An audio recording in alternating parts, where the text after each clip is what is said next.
जी हाँ दोस्तों, चलिए देखते हैं आज का जो क्वेश्चन है।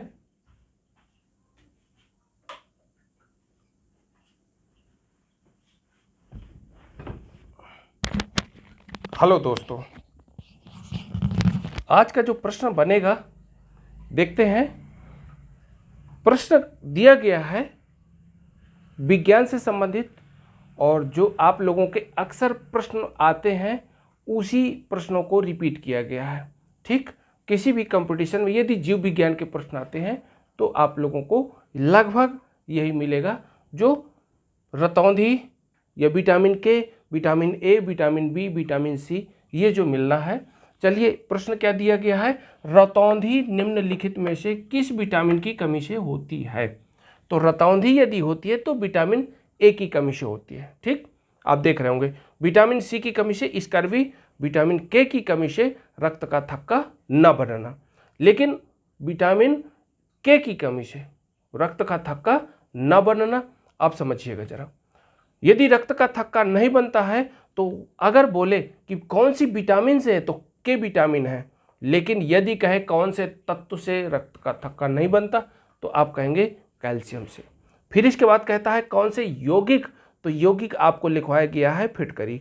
ठीक, ये आप लोगों को देखिए यहाँ से 3 प्रश्न बन जाते हैं, जो ये आप लोग देख रहे होंगे विटामिन के। अब इसके बाद आता है शरीर के अंदर थक्का बनेगा किसकी कमी के कारण, के कमी के कारण। यह के द्वारा ही ऐसा सिस्टम रखा गया है, ये प्रश्न बनता है। शरीर के बाहर थक्का बनेगा तो किसके द्वारा बनेगा, प्लेटलेटस, जो क्या बोलते हैं रक्त के साथ में इसका विभाजन किया गया है, जैसे लाल रुधिर कणिकाएं, श्वेत रुधिर कणिकाएं, प्लेटलेटस। ठीक, अब इसके बाद रक्त का थक्का नहीं बनने देता, भाई साहब शरीर के अंदर रक्त का थक्का नहीं बनने देता कौन, हिपेरिन।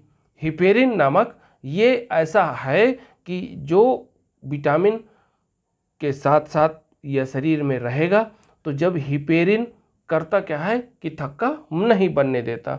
अब आता है अगला प्रश्न, प्लाज्मा का कार्य। प्लाज्मा का कार्य क्या है, तो आपको बता देना है अपशिष्टों का वाहन करना। किसका काम है, प्लाज्मा का। और इसके बाद खाद्य पदार्थों का वाहन करना। इस प्लाज्मा के 2 पॉइंट इधर लिखवा दिए गए। ठीक, इतना आप लोग समझ गए होंगे। Best of luck, thank you, bye.